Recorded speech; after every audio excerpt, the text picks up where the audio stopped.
हाँ जी, आज का हमारा चैप्टर है डिस्चार्ज और टर्मिनेशन ऑफ कॉन्ट्रैक्ट्स, यानी अनुबंधों की समाप्ति। अभी तक आपने ये देखा है कि अनुबंध हम कैसे करते हैं और कितने प्रकार के होते हैं, और अनुबंधों का परफॉर्मेंस यानी कि अनुबंध का निष्पादन कैसे करते हैं। ठीक है, लेकिन अब इस चैप्टर में हम पढ़ेंगे कि अनुबंध समाप्त कब होता है। तो अनुबंध कोई भी बेटा, जैसे अनुबंध किया जाता है वैसे ही अनुबंध समाप्त भी हो सकता है।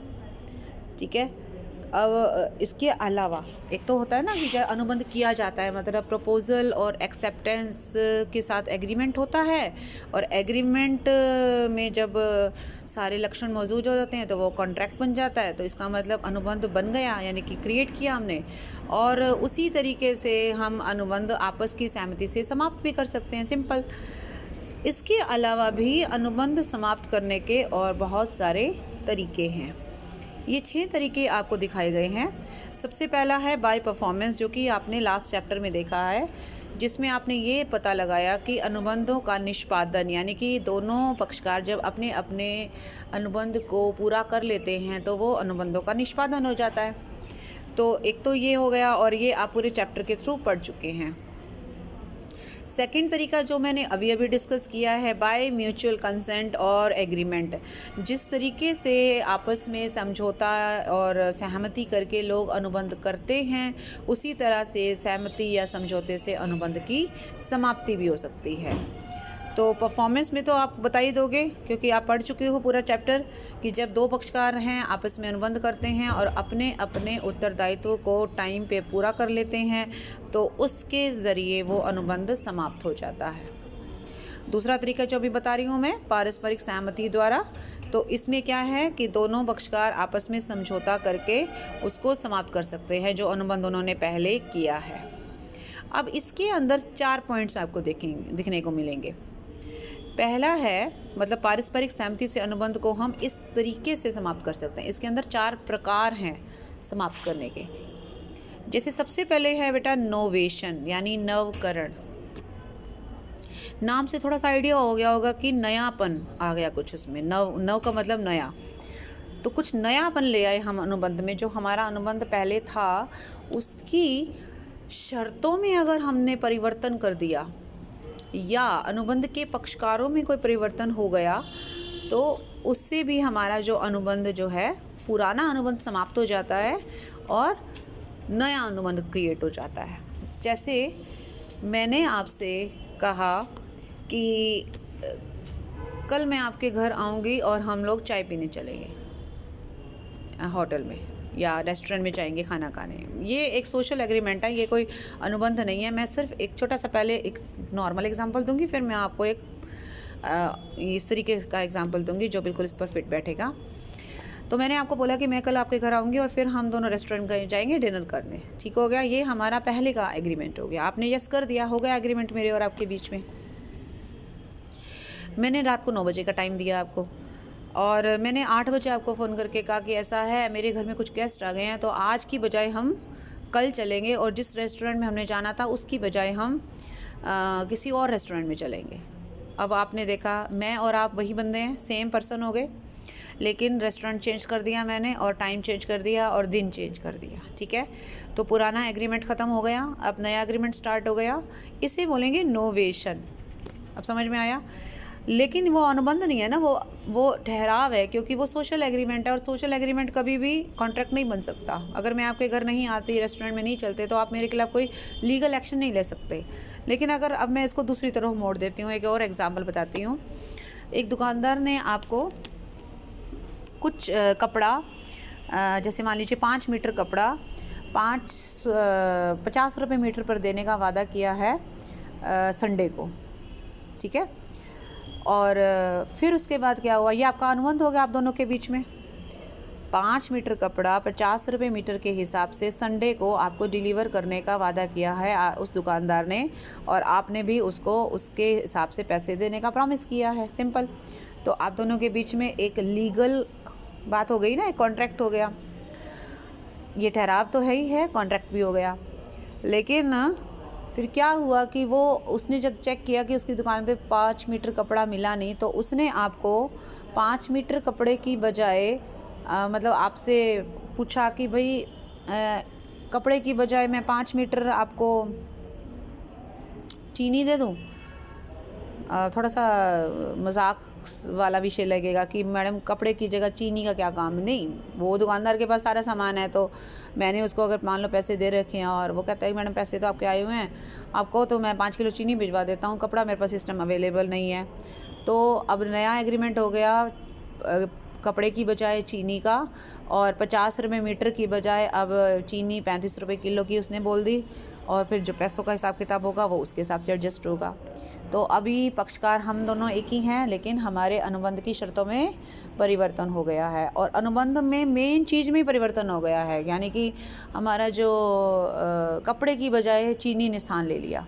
Now you got my point कि मेन अनुबंध ही ख़त्म हो गया एक तरह से, पक्षकार वही थे। अब दूसरा जो मैं पॉइंट बताने जा रही हूँ वो ये है कि पक्षकार भी बदल सकते हैं। जैसे अभी मैंने कहा कि मेरे दुकानदार ने मुझे कहा कि मैं आपको चीनी दे दूँ। अब मान लीजिए वो कहेगी मैडम मैं आपको दे नहीं सकता, मेरी जगह मेरा भाई जो है आपको कपड़ा सप्लाई करेगा। मैं इस अनुबंध से बाहर आ रहा हूँ और मेरी जगह मेरा भाई करेगा। तो अब दुकानदार हट गया है, दुकानदार की जगह उसका ब्रदर आ गया है। नाउ पुराना अनुबंध मेरे और दुकानदार के बीच में था, लेकिन अब नया अनुबंध मेरे और दुकानदार के भाई के बीच में है।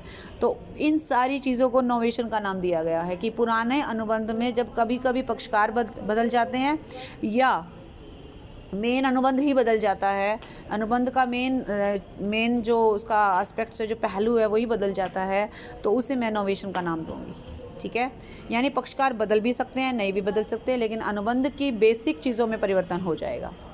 राइट। अब दूसरे में आ जाएंगे परिवर्तन।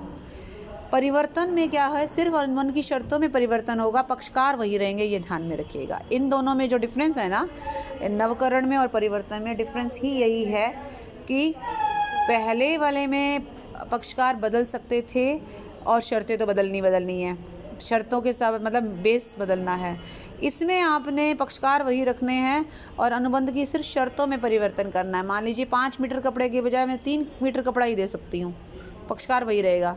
रेट में परिवर्तन हो सकता है, अमाउंट में परिवर्तन हो सकता है, और ये देखो परिवर्तन जो होता है समय में हो सकता है, मान लीजिए संडे की बजाय मंडे को दे सकती हूँ। स्थान में परिवर्तन हो सकता है, मात्रा में परिवर्तन हो सकता है, कपड़ा वही रहेगा, राशि में परिवर्तन हो सकता है।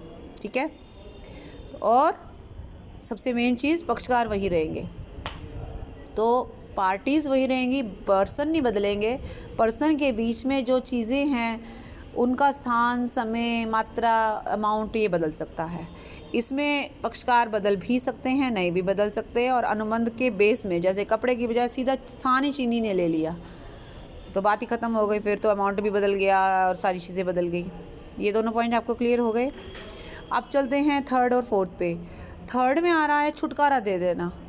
तुमने मुझे 5,000 रुपये देने हैं, तुमने मुझसे उधार लिए थे, मैंने कहा है कि ठीक है मैंने तुमको 3,000 छोड़ दिए, या मैंने तुम्हें 5 के 5,000 छोड़ दिए, मैंने मेरा अधिकार छोड़ दिया और आपको क्या दे दिया, छुटकारा, कि आज के बाद आप मेरे ऋणी नहीं रहे। आप मेरे ऋणी थे ना, मैं आपकी ऋणदाता थी, यानी कि आपने मुझे पैसा देना था और मैंने आपको कहा कि चलो मैंने तुम्हें 5,000 माफ़ किए, तो इसका मतलब मैंने आपको आपके दायित्व से मुक्त कर दिया। अब जैसे ही मैंने आपको आपके दायित्व से मुक्त कर दिया तो मेरे और आपके बीच में जो अनुबंध था कि आप मुझे पैसे टाइम पर लौटाओगे, वो काम ख़त्म हो गया। ठीक है, फिर आ रहा है आश्वासन एवं संतुष्टि। ये क्या चीज़ है, मैंने 4 लोगों से उधार ले रखी है, तुम और 3 तुम्हारी फ्रेंड्स हैं, सबसे 1-1 हज़ार ले रखे हैं। अब मेरे पास पैसे थोड़े कम हैं, मैंने आपको बोला चारों को कि ऐसा है मेरे पास पैसों की मात्रा कम है और मैं दे नहीं पाऊँगी, तो ऐसा करती हूँ मैं सबको जो है ना 500 दे सकती हूँ, मैं 1,000 नहीं दे सकती। आप लोग मान गए उस बात को। देखो आपका मानना भी ज़रूरी है, ये नहीं है कि मैंने कहा और आप कि मैंने सुनी नहीं, ऐसे थोड़ी ना होता है ना। जिसने पैसा दे रखा है उसका भी तो मानना ज़रूरी है। अब जैसे यहाँ 5,000 मैंने छोड़े थे, आपने मुझे कहा होता और मैं ना छोड़ती, कोई ज़बरदस्ती थोड़ी ना मैं कहूँगी मैं नहीं छोड़ती, भाई मैं सिर्फ 5,000 में से 3,000 छोड़ सकती हूँ, ये तो मैंने अपनी मर्ज़ी से छोड़ दिए। तो यहाँ पे भी वही बात है, जब मैं आपको कह रही हूँ कि मैं आपको 1000 में से 500 दे सकती हूँ, तो आप भी तो उस बात के लिए पहले एक्सेप्ट करोगे ना कि हाँ ठीक है, मैं 500 लेने को तैयार हूँ। अगर आप एक्सेप्ट ही नहीं कर रहे हो तो फिर आप अनुबंध से मुक्त मेरे को कैसे करोगे? अनुबंध से मुक्त कब होते हैं? जब हमने अपने उत्तरदायित्व से मुक्त हो जाते हैं, अपनी रिस्पॉन्सिबिलिटी से फ्री हो जाते हैं। रिस्पॉन्सिबिलिटी तो फ्री हुई नहीं हमारी, है कि नहीं बात? तो हमने क्या किया, अब जो बात है पहले उस बात को समझते हैं। मैंने बोला आप 4 बंदे हो, चारों को 1000 देने थे और मैं आपको सिर्फ 500 दे सकती हूँ। तो मेरा 500 रुपये देने का ठहराव, अभी पहले क्या था, 1000 देने का ठहराव था, एग्रीमेंट था, कॉन्ट्रैक्ट था। अभी उसका स्थान किसने ले लिया? 500 रुपये देने का नया ठहराव किया और पहले वाला ठहराव से मैं मुक्त हो गई, क्योंकि आप मान गए ना उस बात को, आपने भी यस कर दिया, आप मान गए, आपने कहा ठीक है। जब आप में से चारों ने बोला ठीक है, तो मेरा आपके साथ नया ठहराव हो गया 500 रुपये देने का। तो पुराने ठहराव की जगह नए ठहराव का आना मतलब आश्वासन दे दिया। 500 रुपये देने का ठहराव मतलब आश्वासन, यानी आश्वासन समझते हैं ना, जब हम किसी को विश्वास दिलाते हैं, भाई मैं आश्वासन दिला रही हूँ कि मैं आपके घर ज़रूर आऊँगी, मैं आपका ये काम ज़रूर करूँगी, दैट इज़ आश्वासन, दैट इज़ विश्वास, राइट। संतुष्टि, और जब मैं वाकई में आपको 500 रुपये दे दूँगी देन उसको संतुष्टि बोलेंगे, संतुष्टि बोल देंगे। कैसे? एक तो मेरा आपसे वादा करना 500 रुपये देने का, वो आश्वासन हो गया, और संतुष्टि, मैं एक्चुअली में जब आपको 500 रुपये दे दूँगी, यानी कि मैं इस आश्वासन को जब मैं परफॉर्म कर दूँगी, यानी कि 500 रुपये एक्चुअली आपको दे दूँगी, उसे मैं संतुष्टि बोलूँगी। अब समझ में आया? तो ये 4 तरीके क्लियर हो गए। शर्तों में भी परिवर्तन हो सकता है, वो तो होना ही है, और पक्षकारों में भी हो सकता है। सिर्फ शर्तों में परिवर्तन होना, पक्षकार वही रहेंगे। फिर एक पक्षकार के द्वारा दूसरे पक्षकार के उत्तरदायित्व को भूल जाना, मतलब उसको छोड़ देना, उसको त्याग देना, उसको छुटकारा दे देना कि चलो तुम जाने दो, कोई बात नहीं, मैं ऐसे ही गुजारा कर लूँगी। आश्वासन और संतुष्टि का मैंने बता ही दिया था आपको। तो ये चारों किसके बेटे बता रहे थे? हमने बताए थे आपस में। ये देखो, ये चारों पॉइंट तभी पॉसिबल हो पाए ना कि चारों की आपस में सहमति थी। अगर सहमति ना होती तो मतलब एक भी बंदा अगर अड़ जाता, अगर एक भी कहता ना ना मैं तो नहीं, अब जैसे मान लो मैंने अभी एग्जांपल दिया कि 4 लोगों से मैंने 1000 रुपये ले रखे हैं, मान लीजिए उसमें से 3 बंदे कहते हैं कि ना हम तो 500 ले लेंगे, चौथा बंदा अड़ गया, कहता ना मैं तो 1000 ही लूँगा। तो अभी क्या होगा कि आपके और 3 पर्सन के बीच में जो कॉन्ट्रैक्ट हुआ, जो नया कुछ बदला है, वहाँ तो मैं कह सकती हूँ कि पारस्परिक सहमति द्वारा बदलाव हुआ है, लेकिन चौथे के साथ मेरा कोई भी चेंज नहीं हुआ है, क्योंकि चौथा मानने को तैयार नहीं। तो चौथे के साथ मेरा अनुबंध पुराना ही है, लेकिन पहले 3 के साथ मेरा अनुबंध नया हो गया है, तो उसको मैं सहमति बोलूँगी। ठीक है जी, ये पॉइंट क्लियर हो गया। अब चलते हैं आगे। नेक्स्ट पॉइंट आ रहा है निष्पादन की असंभावना से समाप्ति, यानी discharge by impossibility of performance. अभी तीसरा जो तरीका, मैं आपको वापस उधर ले जा रही हूँ। हमने पहला किया परफॉर्म करके, यानी कि दोनों ने अपने अपने काम पूरे कर लिए। दूसरा अभी हमने समझौते के द्वारा सारा कुछ चेंज किया था। तीसरा है परफॉर्मेंस में ही गड़बड़ हो जाए। पहला तो परफॉर्म तो हम तब करेंगे ना जब सब कुछ ठीक ठाक रहेगा। मान लीजिए परफॉर्म करने में ही इम्पॉसिबल हो गया कुछ, अब वो कैसे हुआ वो देखते हैं। Discharge by impossibility of performance. दुकानदार ने जो कपड़ा मुझे देने का वादा किया था, ठीक है, तब तो मेरा उससे लीगल कॉन्ट्रैक्ट हो गया था ना, लेकिन बाद में उसने जब अपनी दुकान में से कपड़ा ढूंढने की कोशिश करी, उसको मिला ही नहीं, क्योंकि वो उस तरह का कपड़ा सारा ख़त्म हो चुका था। चलो वो भी कोई इम्पॉसिबिलिटी नहीं है, वो अपने सप्लायर से मंगा सकता है ना। उसने अपने सप्लायर को फ़ोन किया, सप्लायर ने कहा जी इस तरीके का कपड़ा मार्केट में बनना बंद हो गया, बिकना बंद हो गया है, इस कपड़े पर बैन हो गया है, अब हम ये कपड़ा आपको कभी भी सप्लाई नहीं कर पाएंगे, we are very sorry. Now अब दुकानदार मुझे वो कपड़ा कहाँ से देगा? नहीं दे सकता ना। इट मीन्स कि वो बेचारा करना तो चाहता है निष्पादन, वो परफॉर्म करना चाहता है, but now it is totally impossible. ठीक है, वो इम्पॉसिबल है। तो इसका मतलब होता है दुकानदार की भी गलती नहीं है, मेरी तो खैर है ही नहीं, मैं तो कस्टमर हूँ, क्योंकि दुकानदार कहाँ से लाएगा। इसीलिए अब क्योंकि कॉन्ट्रैक्ट पहले जो किया था वो तो ठीक था, लेकिन at the time of performance now the it is impossible to perform the contract. So इसे कहेंगे जब निष्पादन करने का समय आता है और कुछ ना कुछ ऐसा घटित हो जाता है कि उसकी संभावना निष्पादन करने की ख़त्म हो जाती है। अब ये तो मैंने आपको एक एग्जांपल से दिया, तो रीज़न कई हो सकते हैं, जैसे विषय वस्तु का नष्ट हो जाना। मान लीजिए गाड़ी बेचने का कॉन्ट्रैक्ट हुआ, लेकिन गाड़ी को आग लग गई, गाड़ी नुकसान हो गया, गाड़ी का एक्सीडेंट हो गया, बिल्कुल डैमेज हो गई। अभी डैमेज गाड़ी थोड़ा ना कोई खरीदेगा। तो विषय वस्तु नष्ट हो जाना, मकान में आग लग जाना, मकान का टूट जाना, मकान पर सरकार का कब्जा हो जाना, नष्ट हो जाना। सरकार का कब्जा होना नहीं बोलूँगी, वो इसमें नहीं आएगा, वो अलग पॉइंट बनेगा। विषय वस्तु जिसके लिए आपका कॉन्ट्रैक्ट हुआ था अगर वो नष्ट हो गई है तो समझ लीजिए कि अब आपका क्या हो सकता है, वो निष्पादन नहीं हो सकता। दूसरा, निष्पादन नहीं हो सकता तो मतलब हमारा अनुबंध ख़त्म, बिना पूरा किए ही ख़त्म हो गया। अब क्या करें। राज नियम में परिवर्तन हो जाना। अभी अभी मैंने बोला ना, कपड़े पर बैन लग गया है। सरकार अगर किसी चीज़ पर बैन लगा देती है, अभी राजनियम में परिवर्तन होने की वजह से मैं कपड़ा आपको बेच नहीं पाऊँगी, सॉरी, मैंने जेल में थोड़ी ना जाना है। या सरकार ने मेरे घर पे रेड पड़ गई और मेरे को बेचते हुए देख लिया तो मेरे को तो अंदर मेरे तो जेल हो सकती है या मेरे खिलाफ एक्शन हो सकता है।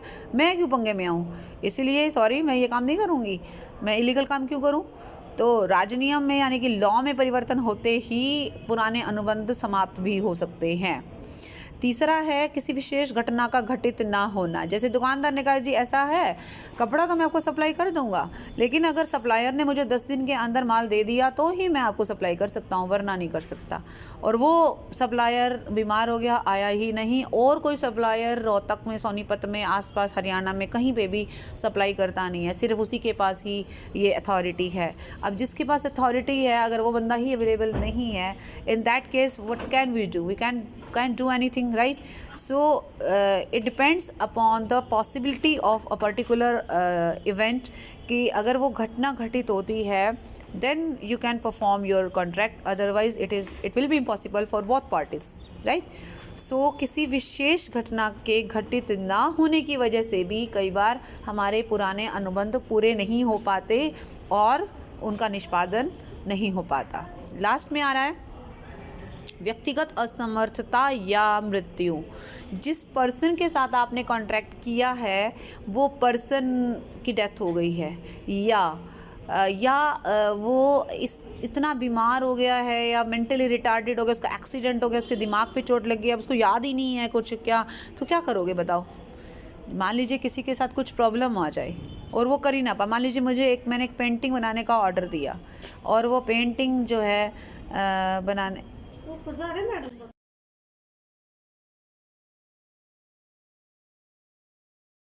मान लीजिए मैंने पेंटिंग बनाने का ऑर्डर दिया है लेकिन पेंटर के हाथ में चोट लग गई और डॉक्टर ने उसे 3 महीने का बेड रेस्ट दे दिया। अब 3 महीने तक तो पेंटिंग नहीं बना पाएगा ना, कम से कम 3 महीने तक तो मेरा अनुबंध का होगा कल्याण। क्या कर सकती हूँ मैं, अब उसको ज़बरदस्ती तो नहीं कर सकती। और पेंटिंग एक ऐसी चीज़ है बच्चे कि मान लीजिए अब मुझे किसी पर्टिकुलर पेंटर के हाथ की तो पेंटिंग चाहिए ना, अब वो कहे जी मैं किसी और से बनवा देता हूँ, भाई मुझे तो और किसी की नहीं चाहिए, मुझे तो आपके ही हाथ की पेंटिंग चाहिए थी, है कि नहीं बात। तो इन दैट केस वो कॉन्ट्रैक्ट जो मेरे और आपके बीच में पुराना कॉन्ट्रैक्ट जो हुआ था वो कैंसिल हो जाएगा। मृत्यु, कभी कभी दोनों पक्षकारों में से किसी की मृत्यु भी हो सकती है, डेथ भी हो सकती है, तो भी कॉन्ट्रैक्ट कैंसिल हो जाता है। हाँ, अगर कॉन्ट्रैक्ट में ये लिखा हुआ है कि उसकी मृत्यु के बाद उसके नॉमिनीज़ या उसके जो उत्तराधिकारी हैं वो उस कॉन्ट्रैक्ट को पूरा करेंगे, इन दैट केस तो हो सकता है, अदरवाइज़ नहीं हो सकता। और वो भी तब हो सकता है जब उसमें कोई व्यक्तिगत स्किल का इस्तेमाल ना हो। मान लीजिए डॉक्टर की डेथ के बाद उसके बेटा थोड़ी ना ऑपरेशन कर देगा, अब उसके बेटे से मुझे नहीं कराना ऑपरेशन, मेरे को उसके फादर पे ही ट्रस्ट था, क्योंकि वो व्यक्तिगत स्किल की बात आ गई ना, पर्सनल स्किल की बात आ गई। अब हम क्या करते हैं, मान लीजिए हमारे को कोई प्रॉब्लम होती है, हम किसी फैमिली डॉक्टर के पास जाते हैं, हम हर आदमी के पास तो नहीं जाते ना, क्योंकि वहाँ पे एक विश्वास की बात होती है और वहाँ पर एक पर्सनल एबिलिटी की बात होती है जो आप हर आदमी में नहीं देखते, राइट। तो in that case the old contract will be cancelled और विल बी वो एक तरह से इम्पॉसिबल हो जाएगा, that will be impossible to perform. So हम कह सकते हैं कि जब भी निष्पादन हमारा असंभव हो जाता है, उसको पूरा करना, तो उसमें भी हमारा अनुबंध जो है वो ख़त्म हो जाता है, यानी कि समाप्त हो जाता है। तो आज हमारा टॉपिक रहा अनुबंध की समाप्ति कैसे कैसे हो सकती है। आपने पहले 3 पॉइंट्स किए हैं। बाय परफॉर्मेंस वाला आप चैप्टर कर चुके हो, इसलिए उसको दोबारा कराने का कोई लॉजिक नहीं बैठता। उसी के पॉइंट्स आप लिख सकते हैं कुछ और फिर म्यूचुअल कॉन्सेंट और then by impossibility of performance. ठीक है, कल हम बाकी के 3 को जो है करेंगे अगले वीडियो में। ठीक है जी, तो इसको ध्यान से पढ़िएगा बेटा, और जो भी प्रॉब्लम है वो आप मेरे से शेयर कर सकते हैं। Okay, bye bye and take care.